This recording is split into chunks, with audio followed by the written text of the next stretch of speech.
नमस्कार दोस्तों। अगर आपका नाम जीविका सिलेक्शन लिस्ट में आया है, ये वीडियो आपके लिए बहुत ही ज़रूरी है, क्योंकि डॉक्यूमेंट वेरिफिकेशन में एक छोटी-सी गलती भी आपका सिलेक्शन रोक सकती है।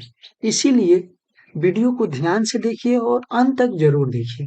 सबसे पहले आज की जो हम वीडियो में बात करेंगे, ये जो डॉक्यूमेंट वेरिफिकेशन है, only cut off qualify candidates के लिए है। जिन लोगों ने केवल कट ऑफ क्वालिफाई किया है या बोल सकते हैं उनका सिलेक्शन लिस्ट में नाम आया है, उन लोग ही डॉक्यूमेंट वेरिफिकेशन के लिए एलिजिबल है। दूसरा अब देखिए इन जो शॉर्टलिस्टेड जो कैंडिडेट है, only official shortlisted candidate are eligible for document verification. मतलब जिन लोगों का सिलेक्शन ऑफिशियल वेबसाइट या ऑफिशियल शॉर्टलिस्टेड जो बिहार जीविका का रिजल्ट पब्लिश हुआ है, उनमें जिनका नाम है उन्हीं लोग डॉक्यूमेंट वेरिफिकेशन के लिए एलिजिबल हैं। उसके साथ-साथ देखेंगे नेक्स्ट में कि ऑल मैंडेटरी डॉक्यूमेंट रिक्वायर्ड। अगर आपका नाम सिलेक्शन लिस्ट में है, तो कौन-कौन से डॉक्यूमेंट आपको चाहिए। उसके बाद देखेंगे इम्पोर्टेंट इंस्ट्रक्शन, जो कि डॉक्यूमेंट के साथ-साथ और कौन-कौन सी बातें या कौन से चीज़ों को हमको ध्यान में रखना है डॉक्यूमेंट वेरिफिकेशन के टाइम। तो चलिए देखते हैं। सबसे पहले अगर बात करें, तो जो डॉक्यूमेंट लिस्ट होने वाला है, तो list of mandatory document required for document verification process. जो जीविका का डॉक्यूमेंट वेरिफिकेशन प्रोसेस होने वाला है, उसमें कौन-कौन से डॉक्यूमेंट चाहिए। नंबर 1 पे आता है admit card, original plus copy. जो कि आपके जीविका एग्जाम का जो भी एडमिट कार्ड मिला था, उसका ओरिजिनल भी चाहिए प्लस उसका फोटोकॉपी भी चाहिए। Second, online application form print out. जो आप फॉर्म अप्लाई किए थे जीविका एग्जाम के लिए या इस पोस्ट के लिए, उसमें आपको जो फॉर्म मिला होगा उसका प्रिंट आउट लेना है। उसके साथ साथ tenth and tenth and twelfth का मार्कशीट चाहिए, ओरिजिनल प्लस फोटोकॉपी। उसके बाद जैसे कि ये जो 10th-12th फीमेल के लिए कम्युनिटी कोऑर्डिनेटर का एग्जांपल हम लेते हैं, जो केवल 10th प्लस 2 पास थे वो लोग एप्लीकेबल थे। बट वहीं मेल में क्या था, उनको ग्रेजुएशन का जो एलिजिबिलिटी क्राइटेरिया था ग्रेजुएशन का था। तो इसमें जो फोर्थ पे है ग्रेजुएशन या पोस्ट ग्रेजुएशन सर्टिफिकेट।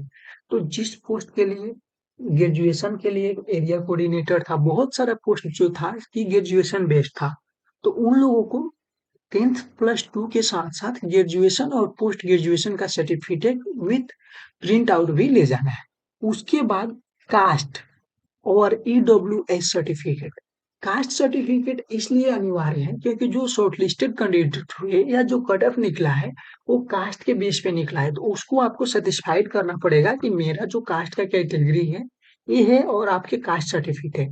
इसके साथ साथ जो कास्ट सर्टिफिकेट है, आपको इस बात को ध्यान में रखना है कि वो एक्सपायर नहीं होना चाहिए, उसको मैं लास्ट में बात। उसके बाद जो रेसिडेंशियल सर्टिफिकेट, मतलब जो निवास प्रमाण पत्र होता है, वो भी आपको चाहिए। उसके साथ साथ आधार कार्ड। उसके बाद पासपोर्ट साइज फोटो। ये जो डॉक्यूमेंट है सबसे इम्पोर्टेंट, ये जो डॉक्यूमेंट जितने हैं ओरिजिनल प्लस कॉपी चाहिए। अब नेक्स्ट हम बात करते हैं कि इम्पोर्टेंट इंस्ट्रक्शन क्या है। सबसे पहले आपको क्या करना है कि carry original document along with to photocopy. मतलब जितना आपका डॉक्यूमेंट है, जो भी मैंने पहले बताया, जो भी सारे डॉक्यूमेंट लिस्ट है, उन सारे डॉक्यूमेंट को पहले कलेक्ट करना है। उसके बाद सबको दो दो फोटोकॉपी करा लेना है, ठीक है। उसके बाद सेल्फ एटेस्ट ऑल डॉक्यूमेंट्स। जैसे ही आप कैरी ओरिजिनल डॉक्यूमेंट कीजिएगा अलोंग विथ टू फोटोकॉपी, उसके बाद क्या करना है, वन बाय वन खुद से टेस्ट करना है डॉक्यूमेंट के। जो भी डॉक्यूमेंट लिस्ट है, क्या वो सारे डॉक्यूमेंट लिस्ट मैंने किए हैं और मेरे फाइल में है, या उसका प्रिंट आउट है, कोई छूटा तो नहीं है। उसके बाद name mismatch require an affidavit.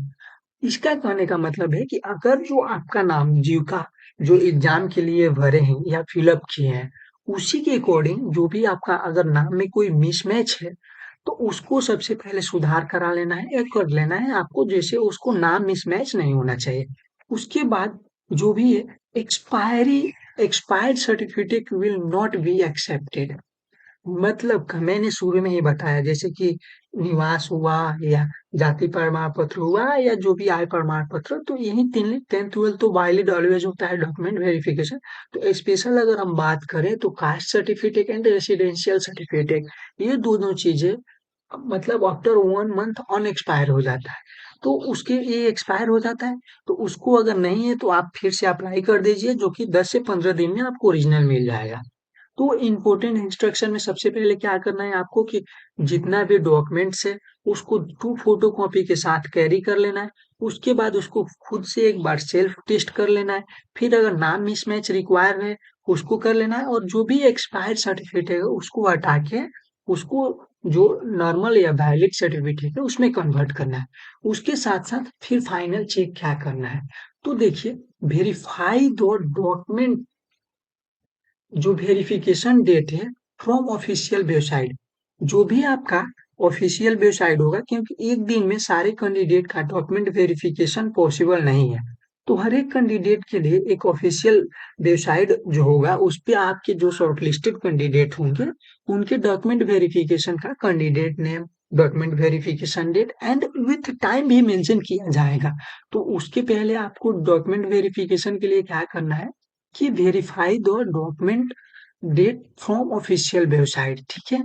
उसके बाद arrange the documents properly in A file, जितने सारे डॉक्यूमेंट्स है ऐसा नहीं कि पन्नी में लेके चले जाना है।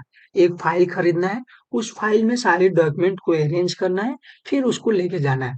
उसके बाद reach the venue before the reporting time, जो भी आपका जो रिपोर्टिंग टाइम होगा, जैसे डॉक्यूमेंट वेरिफिकेशन होता है, मान लीजिए अगर आपका डॉक्यूमेंट वेरिफिकेशन 10 बजे है और जो रिपोर्टिंग टाइम है 9 बजे होता है, तो आपको क्या वहां पे 8:50 तक पहुंचना है।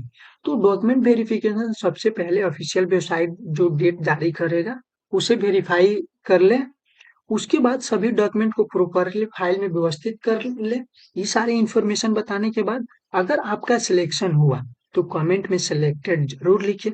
और बिहार गवर्नमेंट जॉब की हर एक सटीक अपडेट सबसे पहले पाने के लिए इस चैनल को सब्सक्राइब करना ना भूलें। साथ ही में अपने दोस्तों के पास शेयर करें ताकि उन सब का भी सिलेक्शन हो सके और कोई भी डॉक्यूमेंट की वजह से जो शॉर्टलिस्टेड कैंडिडेट हुए हैं उनका जॉब ना जाए। फिर मिलते हैं नेक्स्ट वीडियो में। जय हिंद।